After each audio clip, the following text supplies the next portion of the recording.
सर्वांना नमस्कार. आज आपण इयत्ता 4थीचा परिसर अभ्यास भाग 1 पाठ 8वा मोलाचे अन्न हा पाठ आज बघणार आहोत. मोलाचे अन्न या पाठाच्या नावावरूनच कळतं की बा अन्नाचं किती महत्त्व आहे. वर्षा आणि अर्जुन ही 2 लहान मुलं आहेत. त्यांची आई यांना रोज गरम भाकरी आणि लोणी देते आणि ह्या दोन्ही मुलांना ते फार जास्त आवडते. त्याचबरोबर त्यांची आई त्यांना इतरही चांगले अन्न बनवून खायला देते. पण आई अन्न देत असताना आई त्यांना नेहमी म्हणायची की जितके पाहिजे तितकेच घ्या, विनाकारण जास्तीचं अन्न घेऊ नका आणि अन्न वाया घालवू नका. मग एके दिवशी त्या दोन्ही मुलांनी आईला विचारलं की बा आई, तू आम्हाला असं का म्हणते की जितके पाहिजे तितकेच घ्या, जास्तीचे अन्न घेऊ नका. मग यामागचं कारण काय? मुलांना असा प्रश्न केल्यानंतर आई मुलांना म्हणते की चांगली गोष्ट वाया कशाला घालवायची, आणि शिवाय ते अन्न मिळण्यासाठी फार त्यामागे कष्ट असतात आणि त्यामुळे आपण अन्न हे जपून वापरले पाहिजे. आई मुलांना म्हणते की मी तुम्हाला आज एक भाकरीची गोष्ट सांगणार आहे. आम्ही ज्यावेळेस गावाकडे जायचो त्यावेळेस शेतीच्या मशागतीची कामे सुरू असायची. मशागत करण्यासाठी ट्रॅक्टरच्या मागे वेगवेगळे अवजारे लावून मग ट्रॅक्टरने आपल्या जमिनीची मशागत केली जायची. सर्वात पहिले शेत नांगरतात. शेत नांगरल्यानंतर जमीन सपाट करून ती पेरणीसाठी तयार केली जातात. मुरुगाचा पाऊस पडला की उन्हामुळे तापलेल्या जमिनीचा वापसा होतो, म्हणजे जमिनीमधून पावसामुळे जी जमीन तापलेली असते त्याच्यातली ती जो गरमपणा असतो तो त्या ठिकाणाहून मग निघून जातो. मग त्यानंतर शेती ही पेरणीसाठी तयार होते. मग त्यानंतर शेतकरी आपली पेरणी करायला सुरुवात करतो. बाजरीची पेरणी केल्यानंतर काही दिवसांनी छोटी रोपे जमिनीतून बाहेर निघायला लागतात. ज्यावेळेस बाजरीची रोपे उगवतात त्याच वेळेस त्याच्यासोबत तणही उगवते. तण म्हणजेच काय? बाजरीसोबत उगवणारे गवत. मग ते गवत काढण्यासाठी माझे बाबा इतरांची मदत घेऊन ती तण त्या बाजरीच्या रोपासोबत असणारी तण काढून टाकतात. तण काढून टाकल्यानंतर मग बाजरीचे रोप अजून चांगल्या प्रकारे यायला सुरुवात होते. पावसाच्या पाण्यावर बाजरीची ताटे जोमाने वाढू लागतात. हळूहळू बाजरीच्या ताटांना कंस येऊ लागतात.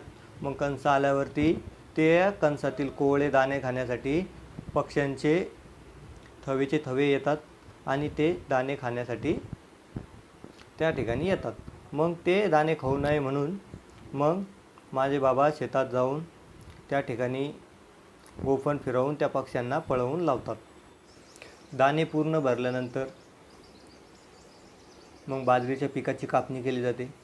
कापणी केल्यानंतर सर्व कापणी केलेली बाजरी ही एकत्र जमा केली जाते. मळणी आणि उफणणी केल्यानंतर बाजरीचे दाणे आपल्याला मिळतात. आई सांगत असताना वर्षा म्हणाली की आई, कापणी तर मला कळाली, पण मळणी आणि उफणणी म्हणजे काय? असा प्रश्न आता त्या वर्षाला पडतो. कापणी म्हणजे काय तिला सरळ कळालं की बा कापणी, पण मळणी आणि उफणणी म्हणजे काय हे तिला कळालं नाही. मग त्यावरती आई तिला सांगते की आपण एक छोटासा प्रयोग करू. आई भुईमुगाच्या शेंगा घेऊन येते. आईने भुईमुगाच्या शेंगा आणल्यानंतर आई त्या शेंगा त्यांना फोडायला सांगते. मुलं शेंगा फोडतात तर त्या शेंगांची टरफलं दोन्ही वेगवेगळी होतात. मग वेगवेगळी टरफले झाल्यानंतर त्याच्यातल्या एका बाजूला टरफल आणि एका बाजूला टरफलामध्ये असणाऱ्या शेंगदाणे ते बाजूला काढतात आणि अशा प्रकारे ते 10-15 शेंगा फोडतात आणि टरफली एका बाजूला होतात आणि शेंगदाणे ते एका बाजूला जमा करतात. आणि दुसऱ्या बाजूला आई एका पिशवीमध्ये शेंगा भरते आणि वरवंटा त्या शेंगाच्या पिशव्यावरतून फिरवते. मग त्यामध्ये त्या टरफलांचा चुरा, नंतर मातीचे थोडेफार कण त्या शेंगांना असलेले आणि त्याच्यामध्ये असणारे शेंगदाणे असे सर्व एकत्र होतात. आणि आई त्यांना म्हणते की हे बघा बाळांनो, त्या शेंगांची चुरा टरपले हे सर्व एका त्या सुपामध्ये घेते आणि त्याला पाखडायला लागते. पाखडताना काय होते की हलका कचरा जो आहे तो त्या सुपातून खाली पडतो आणि शेंगदाणे हे जड असतात म्हणून हे शेंगदाणे त्या सुपामध्ये तसेच राहतात. याला पण एक प्रकारचीच मळणी असे म्हणतात. आई त्या मुलांना समजावून सांगते. मुलांना सांगितल्यानंतर आई म्हणते की माझे बाबा मळणी आणि उफणणी ही यंत्रानेच करतात. कापलेली कणसे ही त्या मळणी यंत्रात टाकली जातात आणि यंत्रात टाकल्यानंतर त्या यंत्राद्वारे मग त्या कणसातून दाणे वेगळे केले जातात. त्यामध्ये असणारा कचरासुद्धा त्या मळणीमध्ये वेगळा होऊन जातो. उफणणी जी आपण सुपाद्वारे केली होती वरवंटा फिरल्यानंतर, तसं यामध्ये ह्या दोन्ही गोष्टी एकत्र होतात. कापणी झालेली कणसं त्यामध्ये टाकल्यानंतर कणसातून दाणे वेगळे होतात. कणसाच्या दाणे वेगळे झाल्यानंतर त्यामध्ये असणारा हलका कचरा हा सुद्धा त्या मशीनद्वारे वेगळा होऊन जातो आणि आपल्याला खाण्यासाठी मग बाजरीचे दाणे तयार होतात. आता आधुनिक करण्याच्या पद्धती आल्यामुळं आपण मळणी यंत्राद्वारे मळणी आणि उफणणी हे दोन्ही एकत्र करत होतो. पण अगोदर यंत्र नव्हते. मग त्यावेळेस मळणी ही कशा प्रकारे केली जायची आता मी तुम्हाला ते सांगतो. सर्वात पहिले खळं तयार केलं जायचं. खळं तयार करणे म्हणजेच काय की जमिनीचा एका भागावरती एक गोल तयार करून त्याला पाण्याने ओले करून नंतर शेणाने सारवून ती जागा सपाट केली जायची. ती सपाट केलेल्या जागेवरती मग जी कणसे गोळा केलेली असायची कापणीनंतर ती सर्व कणसे आणून त्या ठिकाणी त्या खळ्यावरती टाकली जातात. मग टाकल्यानंतर त्यांवरती बैलाद्वारे मग ते बैल त्या गोल खळ्यावरती फिरवले जातात. मग बैलांच्या पायाद्वारे त्या कणसामधून दाणे वेगळी केली जायची. अगोदर मशीन नव्हतं तर मग बैलांचा त्यासाठी मदत घेतली जायची. मग बैल त्या कणसांवरून चालायला लागले की त्या कणसांमधून हळूहळू दाणे निघायला सुरुवात होते. मग असे सर्व दाणे बाहेर निघाल्यानंतर मग आता त्याच्यामध्ये कचरा पण आला, कणसातील बाकीचे इतर तुकडे आले, धूळ आली, हे सर्व आता त्या खळ्यावरती जमा झालेलं आहे. सर्व जमा केल्यानंतर एका उंच जागेवर उभा राहून हळूहळू थोडं त्या बैलांच्या पायाखाली चुरा केलेल्या कणस हे त्या टोपल्यामध्ये भरून हळूहळू हवेच्या उपयोगाने खाली सोडले जातात. हवेचा उपयोग असा होतो की त्यामध्ये असणारा कचरा, हलका कचरा जो आहे, टरफलं जी आहेत ही सगळे उडून काय होतात बाजूला पडतात आणि कणसातील ते दाणे आहेत ते जड असतात, त्यामुळे ते एका जागी पडतात आणि हवेमुळे उरलेला जो कचरा आहे तो दूर जाऊन पडतो. आणि अशा प्रकारे मग उफणणी केली जाते. आणि उफणणी केल्यानंतर त्यामध्ये इतर असणारा थोडाफार जो काही कचरा असेल तो चाळून मग वेगळा केला जातो. त्याच्यामध्ये असणारा कचरा इतर जो हवेने उडून गेला नाही तो बाजूला केला जातो. उफणणीनंतर जे धान्य मिळतं ते धान्य एकत्र जमा करून पोत्यांमध्ये भरल्या जातं. घरात ते चांगल्या जागी ठेवल्या जाते, ज्या ठिकाणी उंदीर घुशी त्यांची नासाडी करणार नाही. आणि जितकं पाहिजे तितकं धान्य घरात ठेवल्यानंतर उरलेलं धान्य जे आहे ते बाजारपेठेत नेऊन विकल्या जातं. बाजारपेठेत ते धान्य नेण्यासाठी बैलगाडीचा किंवा ट्रॅक्टरचा उपयोग होतो. मग व्यापारपेठेमध्ये ते नेल्यानंतर शेतकऱ्याने जे धान्य विकले त्याचे त्या शेतकऱ्याला पैसे मिळतात. पण अर्जुन म्हणतो की आई यामध्ये भाकरीची गोष्ट कुठं, याच्यात भाकर तर नाहीच आहे. आई म्हणते अरे थांब, गोष्ट इथंच संपलेली नाही, अजून गोष्ट भरपूर मोठी आहे, ऐकून घ्या अगोदर. मग व्यापारी ते धान्य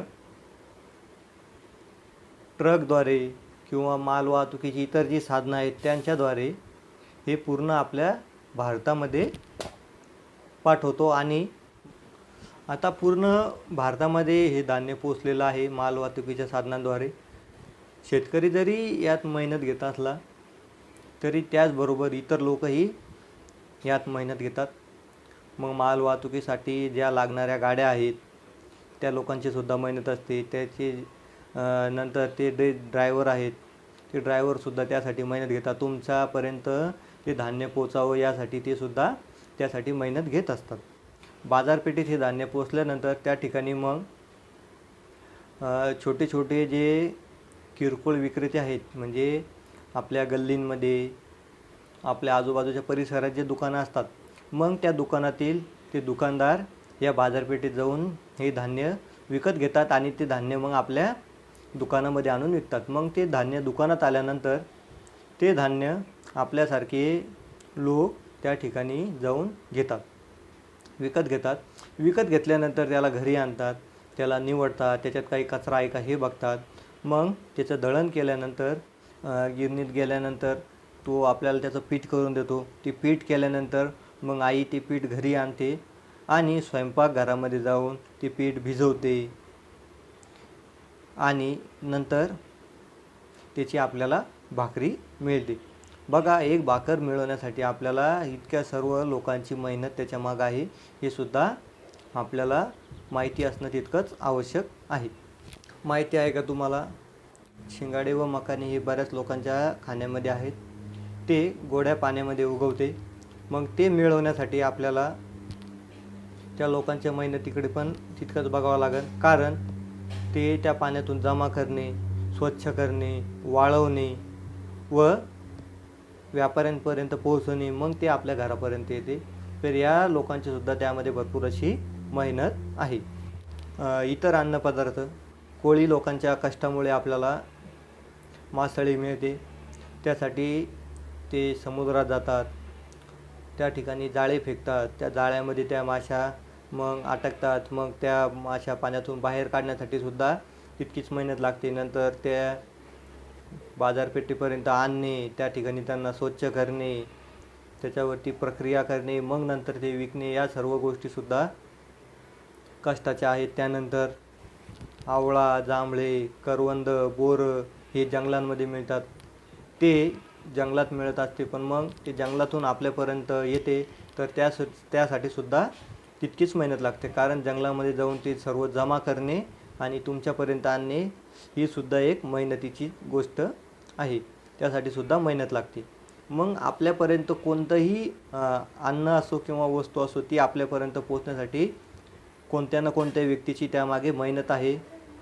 मग ती वस्तू तयार करणारा असो किंवा ती वस्तू आपल्यापर्यंत गाडीद्वारे, मालवाहतुकीद्वारे आणणारा असो किंवा तो आपल्यापर्यंत विकणारा असो, या सर्वांची त्यामागे मेहनत असते. कुक्कुटपालनासाठी सुद्धा तेवढीच मेहनत लागते. नंतर दूध व्यवसाय करणारे असो, त्या लोकांनासुद्धा तितकीच मेहनत त्यामागे घ्यावं लागते. त्या गायींना चारा टाकणे, त्यांना पाणी वेळेवरती पाजणे, नंतर त्यांचे शेण उचलणे, ह्या सर्व गोष्टीसाठी सुद्धा त्यांना मेहनत लागते. दूध काढणे, या सर्व मेहनतीची कामे आहेत आणि त्यामुळे आपल्यापर्यंत येणारं कोणतंच अन्न हे बिना मेहनतीचं येत नाही, याची आपण जाणीव ठेवली पाहिजे. त्यासाठी आपण अन्नाचा उपयोग हा काळजीपूर्वक केला पाहिजे. नासाडी होणार नाही याची काळजी आपण घेतली पाहिजे. हे सर्व लोक जे कष्ट करतात, त्यांच्या कष्टामुळे आपल्याला विविध प्रकारचे अन्नपदार्थ खायला मिळतात. त्यासाठी आपण या लोकांच्या मेहनतीचा आदर केला पाहिजे. मग नुसतं अन्न तयार करणारे किंवा अन्नासाठी कष्ट करणारेच नाही, तर त्याबरोबर माल वाहतूक करणारे, नंतर त्याचा साठा करणारे लोक, त्यानंतर व्यापारपेठेमध्ये येऊन विकणारे, या सर्वांची सुद्धा त्यामागे तितकीच मेहनत आहे. त्यासाठी आपण या सर्व लोकांचा सन्मान केला पाहिजे. आपण काय शिकलो, शेती असो किंवा दूध व्यवसाय करणारे असो किंवा कुक्कुटपालन करणारे असो किंवा फळबागा पिकवणारे असो किंवा भाजीपाला पिकवणारे असो, हे सर्वजण त्यासाठी मेहनत घेतात. त्यांची मेहनत त्यामागे आहे, म्हणून आपल्यापर्यंत हे सर्व अन्नपदार्थ पोचतात. तर मग यासाठी आपण काळजी ही घेतली पाहिजे की योग्य पद्धतीने आपण त्याचा वापर केला पाहिजे. नंतर भाकरीची गोष्ट, एक भाकर तयार होण्यासाठी त्यामागे किती मोठी मेहनत आहे ती पण आपण बघितली. सर्वात पहिले शेतीची मशागत करणे, नंतर जमिनीचा पावसामुळे झालेला वापसा, मग नंतर पेरणी करणे, पेरणी केल्यानंतर कणसे कोवळी असतात त्यावेळी जे पक्षी येऊन त्याच्यामधले दाणे खातात त्यासाठी गोफण फिरवणे, नंतर कापणी करणे माणसे लावून, मग त्यानंतर मळणी करणे, मळणीनंतर उफरणी करणे, मग नंतर धान्य पोत्यात भरून बाजारपेठेत नेणे, बाजारपेठेतून किरकोळ विक्रेते ते त्यांच्याकडून विकत घेतात. मग ते किरकोळ विक्रेत्यांकडे आल्यानंतर ते आपण जाऊन दुकानातून विकत आणतो. घरी आणल्यानंतर त्याला स्वच्छ करतो, मग त्याचं पीठ करतो. पीठ केल्यानंतर स्वयंपाकघरामध्ये ते पीठ भिजवलं जातं. भिजवल्यानंतर त्याला भाकरीचा आकार देऊन ते गॅस किंवा शेगडीवरती तव्याद्वारे भाजले जाते. भाजल्यानंतर ते मग आपल्या ताटामध्ये येतं. त्यासाठी इतकी मेहनत आहे, हे सर्व आपण या पाठात बघितलेलं आहे. धान्य हे बाजारपेठेत विकल्यानंतर ते वाहतुकीच्या साधनांद्वारे पूर्ण भारतामध्ये वेगवेगळ्या व्यापारपेठांमध्ये ते नेऊन विकल्या जातं. त्याच्यानंतर ते आपल्यापर्यंत पोचतं. त्यासाठी जे वाहतूक करणारे चालक आहेत, ड्रायव्हर आहेत, त्यांचीसुद्धा तितकीच त्यामध्ये मेहनत आहे. शेतीबरोबर इतर जे व्यवसाय आहेत त्यामध्ये सुद्धा तितकेच कष्ट आहेत. जसे की मासे पकडणारे, त्यांना समुद्रात जावे लागते. समुद्रात गेल्यानंतर त्या ठिकाणी जाळे फेकावे लागते. ते जाळे फेकल्यानंतर किंवा समुद्रात टाकल्यानंतर त्याला त्या समुद्रातून बाहेर काढणे, ते सुद्धा तितकंच मेहनतीचं काम आहे. त्यांचासुद्धा आपण आदर केला पाहिजे. नंतर जंगलातून जे विविध प्रकारचे आपल्याला रानमेवा आणून देतात, करवंदे, आवळा, बोरं, हे सर्व जे जंगलामध्ये ते सुद्धा जमा करण्यासाठी तितकीच मेहनत लागते. त्यासाठी आपण त्यांचासुद्धा तितकाच आदर केला पाहिजे. आणि सर्वात शेवटचं आणि सर्वात महत्त्वाचं, अन्नाची नासाडी होणार नाही याची सर्वांनी आपण काळजी घेतली पाहिजे. आणि हे अन्न आपल्यापर्यंत पोहोचवण्यासाठी जितकेही लोक कष्ट घेतात त्या सर्वांसाठी आपण कृतज्ञ राहिलं पाहिजे. त्यांचा आपण आदर ठेवला पाहिजे. धन्यवाद.